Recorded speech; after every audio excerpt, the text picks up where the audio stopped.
అందరికీ నమస్కారం. Welcome to it's you TV. ప్రస్తుతం మనతో పాటు ఉన్నారు ప్రముఖ తంత్ర జ్యోతిష్యులు, జ్యోతిష్య సామ్రాట్, జ్యోతిష్య రత్న డాక్టర్ చింతా రుక్మాంగదరావు గారు. గురువుగారితో మాట్లాడి మరిన్ని విషయాలు తెలుసుకునే ప్రయత్నం చేద్దాం. అంతకంటే ముందు ఇటువంటి ఆధ్యాత్మికపరమైన వీడియోస్ కోసం ఇప్పుడే మన ఛానల్‌ని సబ్స్క్రైబ్ చేసుకోండి. నమస్కారం గురువుగారు. మాతృదేవోభవ, పితృదేవోభవ, ఆచార్య దేవోభవ. ఓం నమో మాందేశ్వరాయ నమః. అందరూ బాగుండాలి, అందరికీ మంచి జరగాలి. గురుగారు, మనం బయట చూసుకుంటే రకరకాల దీపాలని చెప్పేసి ఉంటాయి కదా! ఒక్కొక్క ప్రత్యేక రోజు ఈ దీపాలు వెలిగించండి, ఈ నూనెతోని వెలిగించండి, ఈ వత్తులతో వెలిగించండి అని చెప్పేసి ఎన్నో దీపాల గురించి చెప్తా ఉంటారు. కానీ రాసుల పరంగా, నక్షత్రాల పరంగా చూసుకుంటే అసలు ద్వాదశ రాశుల పరంగా కూడా వివరంగా తెలుసుకునే ప్రయత్నం చేద్దామా గురుగారు? వృశ్చిక రాశి వారికి వాళ్ళు ఏ దీపం వెలిగిస్తే బావుంటది? వృశ్చిక రాశి వాళ్ళు వృశ్చిక రాశి వాళ్ళు వీళ్ళు వృశ్చిక రాశి అంటే కుజుడు అధిపతి. హ్మ్. ఎరుపు రంగు ఒత్తులేసి పెట్టచ్చు. హ్మ్. అదేవిధంగా వీళ్ళు జలదీపం పెడితే చాలా మంచిది. జలదీపం అంటే గురుగారు? ఉమ్. మామూలుగా జలరాశులు 3 ఉన్నాయి: కర్కాటకం, వృశ్చికం, మీనం. వీళ్ళు హ్మ్. జలదీపాలు పెట్టచ్చు. హ్మ్. జలదీపాన్ని ఎలా పెట్టచ్చు అంటే, ఇది వంటింట్లో పెట్టాలి. హుహు. వంటింట్లో ఏం చేయాలంటే, ఉప్పు హ్మ్. ఒక ప్లాట్ఫామ్ లాగా పోసేయాలి. దానిపైన మట్టి ప్రమిద ఒకటి పెద్దది పెట్టాలి. హ్మ్. అందులో నీళ్లు పోయాలి. హ్మ్. దానిపైన ఇంకో ప్రమిద పెట్టాలి. అందులో నూనె పోయాలి. ఫస్ట్ థింగ్ ఉప్పు మనకి రాక్ సాల్టా లేకపోతే మామూలు రాక్ వంట సాల్ట్ రాక్ సాల్ట్ వేయాలి. ఒక పెద్ద ప్రమిద పెట్టాలి. ఆ! అందులో నీళ్లు పోయాలి. ఆ! దానిపైన ప్రమిద పెట్టాలి. ఆగుతదా గురుగారు? అంటే కింద ఏమైనా బేస్ లాగా పెట్టాలా? ఆగదేం లేదు, దానిపైన నిలుస్తుంది. ప్రమిద పైన ప్రమిద పెడితే పట్టుకుంటుంది కదా. ఓకే. పాత్ర పైన ఓకే. పాత్ర ఎలా పెడతామో అలా పెడతాం. ఓకే. ఓకే. పై ఫ్లోట్ ప్రమిదలో నూనె అవుతది. పోయాలి, ఆ! కింద ప్రమిదలో నీళ్లు పోయాలి. ఆ! కింద ఉప్పు ఉంటుంది. ఉప్పు, నీళ్లు, నూనె ఉంటాయి. ఓకే. ఓకే. దానికి చక్కగా ఒత్తి వేసి వంటింట్లో రాత్రి పడుకునేటప్పుడు పెట్టాలి. ఏం నూనె? ఏదైనా నువ్వుల నూనె పోయొచ్చు. ఓకే. నువ్వుల నూనె పోయొచ్చు, నెయ్యి పెట్టచ్చు, హ్మ్. ఏదైనా పెట్టచ్చు. హుహు. ఇది జలదీపము, ఉప్పు దీపము, యమదీపము అంటారు. హుహు. ఇలా పెడితే ఏం కలిసొస్తది గురుగారు? ఇంటి యజమానికి శ్రేయస్సు. ఆ! ఇది కాలపురుషుడికి అష్టమ రాశి. ఆహా! అష్టమం అంటే ఆయుష్ స్థానం. హుహు. యజమానికి ఈ వెళితే బయట క్షేమంగా ఇంటికి రావాలి కదా. హ్మ్. సంపాదించుకొని ఎక్కడ ప్రమాదం జరగకుండా ఇంటికి రావాలి కదా. హ్మ్. అంటే వంటింట్లోనే కదా ఎక్కువగా, ఇంటి ఇల్లాలు ఎక్కువగా ఉంటుంది అక్కడ. ఆహా! దేవుడికి నైవేద్యం చేయాలన్నా వంటిల్లే. హ్మ్. బయట వచ్చిన కాఫీ పెట్టాలన్నా వంటిల్లే. హ్మ్. ఇంట్లో వాళ్ళందరూ తినాలన్నా కానీ అక్కడే వంటిల్లే. అదొక అవును. కర్మాగారం. అక్కడ దక్షిణం వైపు, ఆగ్నేయం వైపు ఉంటుంది. హ్మ్. దక్షిణాగ్నేయం వైపు, దక్షిణం వైపు యమధర్మరాజు ఉంటాడు. హ్మ్. అంటే ఈ యొక్క యజమాని యొక్క ఆయుష్, యశస్సు బాగుంటేనే కదా. హ్మ్. హ్మ్. కాబట్టి ఈ దీపం పెట్టడం చాలా మంచిది. కిచెన్‌లో ఏ ప్లేస్‌లో పెట్టాలి గురుగారు? దానికంటే ఏం లేదు, ఇబ్బంది ఏం లేదు. ఏ ఎక్కడ కార్నర్ అవకాశం ఉంటే పెట్టాలని అక్కడ ఏం లేదు. పెట్టచ్చు. ఆ! రాత్రి పెట్టేసి అది ఎంతసేపు వెళ్ళినా వెలగచ్చు. తెల్లవారితో లేసి మామూలుగా ప్రతిరోజు వత్తి నూనె మార్చుకోవచ్చు. ఆ! శుక్రవారం కానీ, శనివారం కానీ ఉప్పు కింద ఉన్న నీళ్లు మార్చచ్చు. వారానికి ఒకసారి నీళ్లు, ఉప్పు మార్చాలి. ఆ! ప్రతిరోజు నూనె, వత్తి మార్చుకోవాలి. ఇది ఓకే. చేస్తే మంచిది. హ్మ్. వృశ్చిక రాశి అష్టమ రాశి కాబట్టి, అష్టమ స్థానం ఆయుష్ స్థానం కాబట్టి, ఇది కుజుడు ఈ రాశికి అధిపతి కాబట్టి, కుజుడు శనికి వ్యతిరేక గ్రహం కాబట్టి, శని అంటే ఆయుష్ కారకుడు కాబట్టి హ్మ్. దీన్ని వంటింట్లో పెట్టాలి. అంటే హుహు. అక్కడ ధాన్యాలు ఎప్పుడు తరిగిపోకుండా ఉండాలి. హ్మ్. హ్మ్. ఉప్పులు, పప్పులు, నూనె అన్నీ ఉండాలి కదా. దానికి హ్మ్. కావాలంటే యజమాని సంపాదించాలి కదా. హ్మ్. హ్మ్. తీసుకొని రావాలి అని అర్థం. అదేవిధంగా వృశ్చిక రాశి అంటే బాత్రూమ్ కూడా సూచిస్తుంది. హుహు. అష్టమ స్థానం బాత్రూమ్ సూచిస్తుంది. హుహు. అంటే బాత్రూమ్ దీపం పెట్టమని కాదు ఇక్కడ. నీట్‌గా ఉంచుకోవాలి. శుభ్రంగా పెట్టుకోవాలి. ఓకే. ఓకే. ఇదే విధంగా ఈ వృశ్చిక రాశిలో పుట్టిన వాళ్ళు ఎక్కువగా సుబ్రహ్మణ్య స్వామి ఆలయంలో పెట్టచ్చు దీపాలు. హ్మ్. అదేవిధంగా విశాఖ, అనురాధ, జ్యేష్ఠ నక్షత్రాలు కాబట్టి ఈ విశాఖ నక్షత్రం వాళ్ళు ఏ దీపమైనా పెట్టుకోవచ్చు. నెయ్యితో దీపం పెట్టుకోవచ్చు, ఎల్లో రంగు ఒత్తులు వేసుకోవచ్చు, తెలుపు రంగు ఒత్తులు వేసుకోవచ్చు. హ్మ్. అనురాధ నక్షత్రం వాళ్ళకు దీపం పెట్టే అనుమతి లేదు, శనేశ్వర లేదు. నక్షత్రం కాబట్టి. దీప సేవ చేసుకోవచ్చు. ఆహా! ఒకవేళ వీళ్ళు పెట్టగలిగితే కాలభైరవుడి దగ్గర మాత్రం అనుమతి ఉంది. హుహు. అనురాధ నక్షత్రం అధిపతి శని కాబట్టి, శనికి గురువు కాలభైరవుడు కాబట్టి. హుహు. పుష్యమి నక్షత్రం వాళ్ళు కూడా కాలభైరవుడి దగ్గర పెట్టుకోవచ్చు. హ్మ్. అక్కడ నల్లని ఒత్తులు వేసుకుని పెట్టుకోవాలి, నువ్వుల నూనెతోనే పెట్టుకోవాలి. హ్మ్. ఒక కాలభైరవుని దగ్గర తప్పితే ఇంకెక్కడ వీళ్ళకు అనుమతి లేదు. హ్మ్. అదేవిధంగా అనురాధ తర్వాత వచ్చి జ్యేష్ఠ నక్షత్రం. హ్మ్. జ్యేష్ఠ నక్షత్రానికి అధిపతి బుధుడు. హ్మ్. జ్యేష్ఠ, మూల, పూర్వాషాఢ, ఉత్తరాషాఢ. ఓకే, వీళ్ళు పెట్టుకోవచ్చు. వీళ్ళకు పెట్టుకోవచ్చు. క్షేమతార. హ్మ్. ఏది కృతిక నక్షత్రం క్షేమతార అవుతుంది. హుహు. కాబట్టి వీళ్ళు పెట్టుకోవచ్చు. గ్రీన్ కలర్ ఒత్తులు వేసుకోవచ్చు, వైట్ కలర్ వేసుకోవచ్చు. హ్మ్. చక్కగా ఉంటుంది, హ్మ్. పెట్టుకోవచ్చు. అదేవిధంగా జ్యేష్ఠ నక్షత్రం వాళ్ళు బుధవారం రోజు మహావిష్ణు ఆలయంలో పెట్టచ్చు, సరస్వతి దేవి దగ్గర పెట్టచ్చు, సుబ్రహ్మణ్య స్వామి దగ్గర పెట్టచ్చు. ఓకే. శివాలయంలో అందరూ పెట్టుకోవచ్చు. శివాలయానికి మాత్రం ప్రత్యేకించి రాసేం అవసరం లేదు. ఓకే. అక్కడ అందరూ పెట్టుకోవచ్చు. మ్మ్. ప్రత్యేకించి మనం చెప్తున్నాం అంతే. ఓకే గురుగారు. కాబట్టి వృశ్చిక రాశి వాళ్ళు ఎక్కువగా జలదీపం పెట్టడం మంచిది. నదీ తీరాల్లో ఉన్న ఆలయాల్లో పెట్టడం మంచిది. ఎక్కువ జలశక్తి ఉంటుంది. మ్మ్. అదేవిధంగా సముద్ర తీరాల్లో ఉన్న ఆలయాల్లో పెట్టచ్చు. ఓకే. చక్కగా వీళ్ళు దీపం పెట్టేటప్పుడు నీళ్లు చల్లి ముగ్గు వేసి అక్కడ ఏదైనా పుష్పాలు చల్లి దానిపైన ప్రమిదలు పెట్టి చేయడం మంచిది. జలరాశి కదా, మ్మ్, మ్మ్, మ్మ్. కాబట్టి ఇది బాగుంటుంది. ఓకే చక్కగా. గురుగారు. దీపం జ్యోతి పరబ్రహ్మం అన్నారు. అంటే పరబ్రహ్మము అంటే ఏమంటే ఈ సృష్టికి మూలము, ఈ సృష్టికి కారణము అనేటువంటి శక్తి అని అర్థం. దేవతలు జ్యోతి స్వరూపులు. అదేవిధంగా దీపము అనేది పలు రకాలుగా పెడతారు, ఎన్నో ఉన్నాయి. ఒక మనిషి చనిపోతే కూడా వెంటనే తలకాడ దీపం పెడతారు. దానికి అంటే ఇతను జ్యోతి రూపంలో మారిపోయాడని అర్థం. దీపం రూపంలో ఇతను ఆత్మ ఉందని, శారీరకంగా ఇతను ఇప్పుడు లేడు, జ్యోతి రూపంలో ఉన్నాడని దీపం పెడతారు.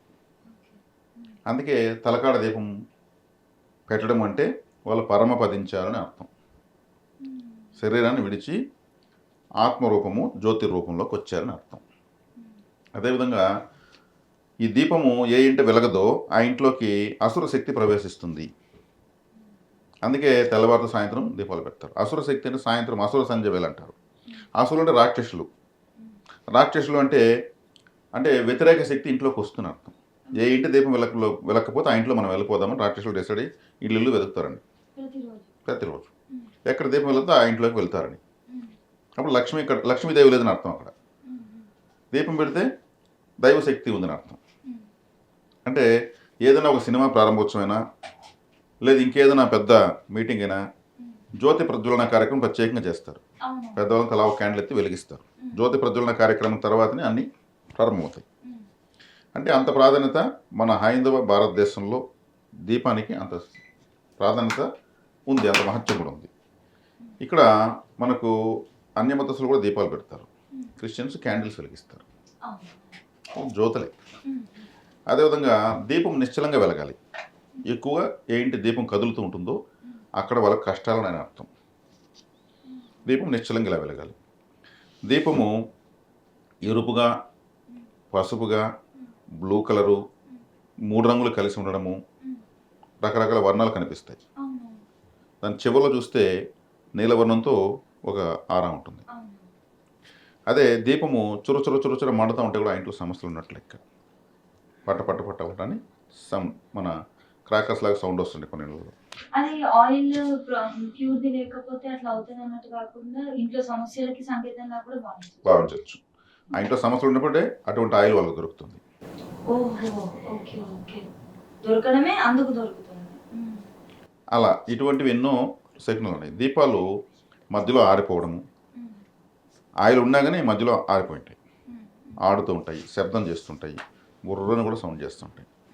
అంటే అక్కడ ఆ శబ్దం చేయడానికి ఇతరత్ర ఏదో వ్యతిరేక శక్తి అక్కడ డిస్టర్బ్ చేస్తామని అర్థం. ఇవన్నీ శకునాలు. అదేవిధంగా దీపాలను పలు రకాల నూనెలతో పెడతారు. కొబ్బరి నూనె, నువ్వుల నూనె, నెయ్యి, అష్టమూలిక తైలము, ఇంకా ఎత్తుకుంటే ఆముదము, ఎన్నో రకాల నూనెలతో పెడతా ఉంటారు. ఈ ఎవరు దేంతో పెట్టాలంటే నేతితో పెట్టిన దీపము అందరూ శ్రేష్టంగా పెట్టుకోవచ్చు. నువ్వుల నూనెతో పెడితే మంచిదే, అది శిరేశ్వరుడు సంబంధించింది. ఆముదము తీసుకుంటే ఇప్పుడు ఆముదము గింజలు ఉంటాయి కదా, ఆ గింజలు మొదట్లో ఎలా ఉంటుంది, ఆంజనేయ స్వామి ఫేస్ ఎలా ఉంటుంది అలా ఉంటుంది. అది దాన్ని అలా భావించి పోతనం కూడా పెడతారు. కొబ్బరి నూనెతో పెడతారు. కొబ్బరి నూనె అంటే అది విఘ్నేశ్వరుడు సంబంధించిందని, ఆ నూనెతో పెడితే విఘ్నాలు తొలతాయని. కానీ ఏదైనా కూడా ఒక పవిత్రమైన శక్తి ఆ దీపం నుంచి ఇల్లంతా ప్రసరిస్తుంది. ఈ దీపాలు కానగ నూనెతో పెడతారు, విప్ప నూనెతో పెడతారు, రకరకాల తైలాలతో పెడతారు. ఇలా మనకు చెప్పినవే కాకుండా ఇంకా ఎన్నో రకాల తైలాలు ఉన్నాయి. ఈ దీపాలను ఒక ఒత్తితో 2 దీపాలు పెట్టచ్చు, ఒక దీపంలో 5 ఒత్తులతో పెట్టచ్చు, ఓంకారంగా ముగ్గు వేసి ఆ ఓంకారంలో చిన్న చిన్న ప్రమిదలు పెట్టి పెట్టచ్చు, స్వస్తిక్ వేసి స్వస్తిక్ ఆకారంలో చిన్న చిన్న ప్రమిదలు పెట్టి పెట్టచ్చు, శివలింగాకారం పెట్టి పెట్టచ్చు. మరి ముఖ్యంగా కార్తీక మాసంలో అది దీపాల మాసంగా చెప్తారు. నెల మొత్తం దీపాలు ఎక్కువ వెలిగిస్తుంటారు. దీపావళి అనేటువంటిది మనకు ఒక పెద్ద పండుగే ఉంది. అంటే ఆకాశం అంతా వెలుగులు దీపాలుగా మారుస్తూ వచ్చేటువంటి ఒక ఫెస్టివల్ అది. అది చాలా చాలా ప్రసిద్ధమైనది. ప్రపంచవ్యాప్తంగా కూడా దీపావళి చేస్తారు. ఈ మధ్యకాలంలో కొన్ని లైట్లు దీపాలలాగా తయారు చేసి పెట్టారు. అంటే నూనె పోయాల్సిన అవసరం లేదు, కరెంట్ స్విచ్ వేస్తే అది దీపంలాగా వెళుతూ ఉంటుంది. అందులో ఫలితం ఉండదు. ఆ దీపాలు ఆ లైట్లు కూడా ముందుకి వెనక్కి ఇట్లా డాన్స్ చేస్తుంటాయి. దీపం ఆడకూడదు అని చెప్పాను. ఈ ముందుకి వెనక్కి ఊగేటువంటి దీపాల్లో నిశ్చలత ఉండదు. నూనెతో వచ్చే పవిత్రత ఆ కరెంటుతో వచ్చేటువంటి దీపాల్లో ఉండదు. ఈ మధ్య చైనా నుంచి దిగుమతి సీరియల్ సెట్లు ఎన్నో వచ్చేసాయి. ముందుకు ఇలా వస్తాయి, అలా పరిగెత్తాయి, ఇట్లా పోతా అట్లా పోతుంటాయి. అది లోకం తీరు మారింది కాబట్టి అటువంటివి ఆలోచనలతో చేసుకున్నారు. దాంట్లో తప్పు లేదు, మంచి లేదు, చెడు లేదు. అదొక అలంకరణ. కానీ దేవుడి దగ్గర పూజ రూమ్లో ఆలయాల్లో పెట్టేవన్నీ కూడా నూనెతో తగిలిన దీపాలు, నెయ్యితో పెట్టిన దీపాలు పెట్టచ్చు. అదేవిధంగా బియ్యం పోసి నిమ్మకాయలతో దీపాలు పెడతారు. అమ్మవారికి రాహుకాలంలో శుక్రవారం రోజు పెడతారు. కాలభైరవుడికి అమావాస్య రోజు గుమ్మడికాయ కట్ చేసి మధ్యలో ఆ గుజ్జు తీసేసి దాని నిండా నూనె కానీ నెయ్యి కానీ పోసి ఎర్రటి ఒత్తులు వేసి పెడతారు. కొబ్బరి చెప్పు ఖచ్చితంగా పగలగొట్టి అటు ఇటు పెట్టి అందులో నూనె పోసి లేదా నెయ్యి పోసి కొబ్బరి చెప్పులతో పెడతారు. పెద్ద వంకాయ తీసుకుని కట్ చేసి మధ్యలో గంటతో ఇలా తీసేసి అందులో నల్లని ఒత్తేసి దీపం పెట్టచ్చు. వంకాయ అంటే బ్లూ బ్లాక్ మిక్సింగ్ ఉంటుంది. అది శనేశ్వరుడు సంబంధించింది. అది చాలా మందికి తెలియవచ్చు, తెలియకపోవచ్చు. తాంత్రిక పరిహారాలు చేస్తారు ఇటువంటి దీపాలు. అదేవిధంగా ఈ కొబ్బరి చెప్పుల్లో కూడా ఒక దాంట్లో నలుపు ఒత్తి ఒక దాంట్లో ఎరుపు ఒత్తి వేసి కింద ఉప్పు పోసి పీఠాలు పెట్టి పెడతారు. ఇదే విధంగా కూష్మాండ హారతి కూడా ఇస్తారు. గుమ్మడికాయను పగలగొట్టి లేదా కట్ చేసి దాని మీద కర్పూరం పెట్టి కూష్మాండ హారతి సమర్పయామి అంటే కూష్మాండం అంటే గుమ్మడికాయ. అటువంటి హారతి అంటే అమ్మవార్లకు చాలా ఇష్టము, కాలభైరవుడికి ఇష్టము. నిమ్మకాయ పైన కూడా ఒక కర్పూరం వెలిగించి హారతిస్తారు. కొబ్బరికాయ పైన పెట్టి హారతిస్తారు. ఇలా ఇంకా ఎన్నో రకాల విధమైనటువంటి హారతులు, దీపాలు మనకు అందుబాటులో ఉన్నాయి. ఈ దేశవ్యాప్తంగా ఎన్నో ప్రాంతాల్లో ఎన్నో రకాల విధానమైనటువంటి ఇటు తిరిగి దీపాలు అయితే పెడతారు. అక్కడ వారి స్థితిగతులు తగినట్టు పెడతారు. అదేవిధంగా 3 రంగుల వత్తి వేసి కూడా పెడతారు. అది దిష్టి తీయడానికి తాంత్రిక విధానాలు చేస్తారు. 3 దారులు కలిసే చోటు ఒక వ్యక్తిని కూర్చోబెట్టి 3 రంగుల వత్తి వేసి 3 రకాల నూనె వేసి 3 రూపాయి బిళ్ళ ప్రమిదలు అన్ని నూనెలో వేసి అతనికి 3 రకాల వస్త్రాలు జాకెట్ బిట్లు తీసి దిష్టి తీసి 3 దారులు 3 వేసేసి కోడిగుడ్డుకు కాటుకు పెట్టి దాన్ని దిష్టి తీసి 3 కోడిగుడ్లు 3 దారులు పగలగొట్టి ఇది ఒక తాంత్రిక విధానం అన్నమాట.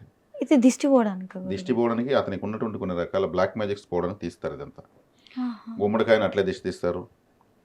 అతను మళ్ళీ అన్ని దాటుకొని వచ్చేసి స్నానం చేసేది తిరిగి చూడకుండా. అంటే కొన్ని రకాల తాంత్రిక విధానాల్లో కూడా అవి బీతావాహంతో కూడుకున్నటువంటి దీపాలు ఇవన్నీ ఉంటాయి. మనం మామూలుగా కాటన్తో తెలుపు రంగు ఒత్తులు వేసుకుంటారు. అదేవిధంగా 365 రోజులకి 365 దీపాలు 365 ఒత్తులు లావుగా పేడేసి ఒకేసారి వెలిగించేస్తారు. కార్తీక మాసంలో అనుకుంటా కదా గురుగారు. అటువంటివన్నీ కూడా వెలిగిస్తుంటారు. ఇలా చెప్పుకుంటూ పోతే దీపాల యొక్క ప్రత్యేకత ఎన్నో రకాలుగా ఉంది. ఇంకొకటి గురుగారు రంగువత్తులు అన్నారు కదా. రంగువత్తులు అంటే ఏంటి? కలర్ అంటే ఏ గ్రహం బాగాలేదో ఆ గ్రహానికి సంబంధించిన రంగు వస్త్రంతో ఆ గ్రహానికి సంబంధించిన ధాన్యం చిన్న మూట కట్టి దాన్ని కట్టేస్తుంటారు. అవి రెడీమేడ్గా తయారు చేస్తున్నారు ఇప్పుడు. గ్రీన్ కలర్ చిన్న మూట ఉంటుంది క్లాత్లో. దాంట్లో దానికి సంబంధించినటువంటి పెసలు ఉంటాయి, ఇంకో దాంట్లో కందులు ఉంటాయి. అవన్నీ వెలిగించేసి చుట్టు పెట్టుంటారు, రెడీమేడ్గా దొరుకుతాయి. అవి వాళ్ళు కుజుడుకి సంబంధించి, శనికి సంబంధించి, శుక్రుడికి సంబంధించి అన్ని రెడీమేడ్గా అమ్ముతున్నారు. అట్లా రకరకాలుగా వచ్చిన కొత్త ఆలోచనతో ఎటు తిరిగి దీపాలు దేవతారాధన చేస్తున్నారు. దాన్ని సంతోషించవచ్చు. ఓకే, అంటే దీపాలు మనం దేవతారాధనకు వాడుతున్నాము, ఇంకా దిష్టి తీసుకోవడానికి పరిహారాలకు వాడుతున్నాము, ఎన్నో ప్రక్రియలకు వాడుతున్నాం. ఓకే ఓకే గురుగారు. కాబట్టి ఇక్కడ దీపము అనేది కృత్తికా నక్షత్రము. కృత్తిక అంటే దీపము అని అర్థం. అందుకే కార్తీక మాసం కృత్తికా నక్షత్రంతో ప్రారంభమవుతుంది కాబట్టి కార్తీక మాసంలో దీపాలు పెడతారు. ఈ కృత్తికా నక్షత్రం ఎవరికి వ్యతిరేకంగా ఉంటుందో వాళ్ళు దీపాలు పెట్టకూడదు. వ్యతిరేకంగా ఉండడం అంటే నైదన తార, ప్రత్యక్ తార, విపత్ తార. అంటే నైదన తార అంటే వేదన కలిగిస్తుంది. ప్రత్యక్తార అంటే ప్రతికూలత కలిగిస్తుంది, విపత్తార అంటే విపత్తును కలిగిస్తుంది. ఈ కృత్తికా నక్షత్రం ఎవరికైతే నైదన తారగా, విపత్తారగా, ప్రత్యక్తారగా, వైనాశిక నక్షత్రంగా, నిర్జీవ నక్షత్రంగా వచ్చిందంటే వాళ్ళు ఇది ధన నష్టాన్ని కలిగించే నక్షత్రంగా, ఇంకా జాతకంలో ఉన్నాయి జ్యోతిష్యంలో ధన నష్టాన్ని కలిగించే నక్షత్రం కృత్తిక అయితే దీపాలు పెట్టకూడదు, ఇలా ధన నష్టమే కలుగుతుంది. నైదన తార అంటే నైదనం అంటే ఒక విధంగా వైదవ్యం అని అర్థం, లేదా వేదన అని అర్థం, వాళ్ళు దీపం పెట్టకూడదు. ప్రత్యక్తార అంటే ప్రతికూల పరిస్థితులు వస్తాయి, దీపం పెడితే ఏదైనా పెట్టకూడదు. విపత్తు అంటే విపత్తులు, ఏదో ఒక విపత్తు అంటే ఏమి సడన్గా ఏదో నష్టం జరిగిపోవడం. మరి ఎట్లా తెలుస్తుంది గురుగారు మనకు ఉందా లేదా అని? జ్యోతిష్ శాస్త్రంలో తెలుస్తాయి, అంటే రాశుల పరంగా చెప్పలేమా? నక్షత్రాల పరంగానే తెలుస్తుంది. ఇప్పుడు అశ్విని నక్షత్రం అనుకోండి, అశ్విని భరణి కృత్తిక 3వ తార విపత్తార అవుతుంది. ఇప్పుడు అశ్విని నక్షత్రంలో దీపం పెట్టకూడదు, పెట్టకూడదు. విపత్తార జీవితంలో దేవుడి దగ్గర కూడా దీపం ముట్టించు పెట్టకూడదు. అవునా? విపత్తార ఇక్కడ నేను నా సొంత మాట కాదు, ఇది విపత్తార వచ్చింది. విపత్తారని ఎట్లా వీళ్ళు యాక్టివేట్ చేస్తారు అంటే విపత్తారకు వీళ్ళు యాక్టివేట్ చేస్తున్నారు, యాక్టివేట్ అవుతుంది. వీళ్ళు ఎప్పుడు జీవితంలో దీపారాధన లాంటివి చేయకూడదు. అదే కృత్తికా నక్షత్రం 18వ నక్షత్రంకి వచ్చిన వాళ్ళు పెట్టకూడదు. 18వ నక్షత్రం ధన నష్టాన్ని కలిగిస్తుంది. అదే కృత్తిక నక్షత్రం 7వ నక్షత్రంకి వచ్చిన వాళ్ళు పెట్టకూడదు. 7వ నక్షత్రం వస్తే అసలు పెళ్ళే చేసుకోరు. అవునా? నైదనం అదే వైదవ్యం అన్న కదా, నైదనం అంటే ఏమి, అప్పుడు పెళ్ళే చేసుకోరు, ఇబ్బంది అవుతుంది. నైదన తార అంటారు పురోహితులు పండితులంతా కూడా. అదే ప్రత్యేక తారకు వస్తే కూడా వద్దు, నాకు వ్యతిరేకంగా ఉంటుంది నా భార్య అనేసి లేదా భర్త అనేసి పెళ్లి చేసుకోరు.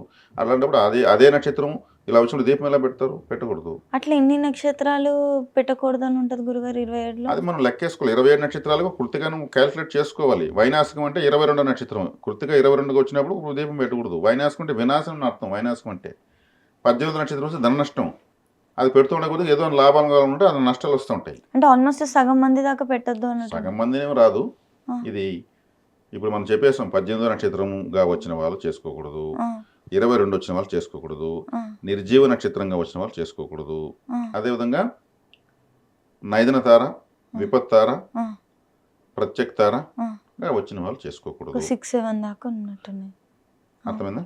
అదేవిధంగా తులా లగ్నంలో రాశిలో పుట్టిన వాళ్ళు కూడా చేసుకోకూడదు. ఎందుకంటే తులా రాశికి లగ్నానికి రవిగ్రహము బాధకాధిపతి. ఈ కృత్తికా నక్షత్రానికి అధిపతి రవిగ్రహము. బాధకాధిపతికి సంబంధించిన నక్షత్రాన్ని వీళ్ళు యాక్టివేట్ చేయకూడదు. బాధ పెట్టే గ్రహం కదా. ఇప్పుడు నా తులారాశి నాకు తెలియని రోజు నేను పెట్టిన రోజు నాకేం రిజల్ట్ కనిపించలేదు. తర్వాత నాకు ఇదంతా రీసెర్చ్ చేసుకున్నాక ఆపేసాను. మరి ఏం చేయాలి? మరి వీళ్ళు దీపాలు పెట్టకూడదు. ఇది చాలా పెద్ద వినడానికి ఇబ్బందికరంగా ఉంది. మరి ఏం చేయాలి?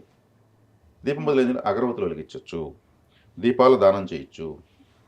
కార్తీక మాసంలో ఆలయాల ముందు ప్రమిదలు, ఒత్తులు, చిన్న నూనె ప్యాకెట్ ఒక కిట్గా చేసి ఇస్తా ఉంటే తీసుకెళ్ళి వాళ్ళు వెలిగిస్తూ ఉంటారు, హ్యాపీగా వెలిగిస్తూ ఉంటారు. ఏదైతే కలిసి రాదో దాన్ని దానం చేయాలి, కలిసి వచ్చేది స్వీకరించాలి. వీళ్ళు ఆలయం చుట్టూ అగరవత్తులు వెలిగించవచ్చు. అదే వీళ్ళు ఒక వాటర్ నూనె తీసుకెళ్ళి ఆలయం చుట్టూ అఖండలాలు వెలుగుతుంటాయి, దేవుడు ఆలయంలో వాళ్ళు వెలిగించుంటారు, వాటిలో నూనె తగ్గుతూ ఉంటుంది, దాంట్లో వీళ్ళు నూనె పోయొచ్చు. వీళ్ళు వెలిగించకూడదు, వెలుగుతున్న దీపంలో నూనె పోయొచ్చు. అట్లనే వేరే వాళ్ళు పరిహారం కోసం దీపాల్లో పోయకూడదు. వాళ్ళు నెగిటివిటీ పోవడానికి వాళ్ళు వెలిగించారు, ఆ నెగిటివిటీ పోయే దీపంలో మనం పోయకూడదు. మనం ఆలయానికి సంబంధించినటువంటి అఖండ దీపాల్లో పోయొచ్చు, ప్రమిదలు పెద్ద పెద్ద వాటిలో పోయొచ్చు. గర్భగుడిలో ఒక బాటల్ నూనె కానీ నెయ్యి కానీ ఏదైనా ఇవ్వచ్చు. గర్భగుడిలో సోమవారం ముందు అటు ఇటు 2 వెలుగుతుంటాయి, అక్కడ తగ్గే కొద్ది మా నూనె పోయండి.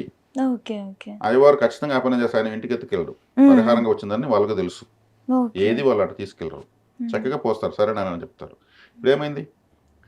ఇప్పుడు దీపాలు వెలిగించిన అవకాశం వల్ల ఈ పని చేయొచ్చు, వత్తులు దానం చేయొచ్చు. ఇవి వెలుగుతాయి కదా, వీళ్ళు వెలిగించకపోయినా వెలిగేదని కారణమైనారు కదా. అదే పరిహారం క్రియ వాళ్ళు వెలిగించే వాళ్ళు ఇంకొకరు వెలిగించిన ప్రమిదలో వీళ్ళ దీపాన్ని వెలిగించి ఆడ పెట్టకూడదు. వాళ్ళది మనకు అప్పుడు అదవుతుంది, అది కనెక్ట్ అవుతుంది, ఆ ఎనర్జీని కనెక్ట్ చేసుకున్నాక. దీపంతోనే దిష్టి తీస్తారు, స్వామివారి హారతి ఇస్తారు. ఇప్పుడు అవునవును, అంటే ఈ జ్యోతి అనేది దైవ శక్తిని రిసీవ్ చేసుకుంటుంది, దాన్ని మనం ఇలా అద్దుకోవడం వల్ల మనకు దైవ శక్తి మనకు వస్తుంది. అది అందులో ఉన్నటువంటి అంతరార్థం. కాబట్టి కృత్తికా నక్షత్రం అనుకూలత ప్రతికూలత బట్టి ఎవరికి ప్రతికూలంగా ఉంటుందో వాళ్ళు ఈ విధమైనటువంటి విషయాలు చేయొచ్చు, ఎవరికి అనుకూలంగా ఉంటుందో వాళ్ళు వెలిగించుకోవచ్చు.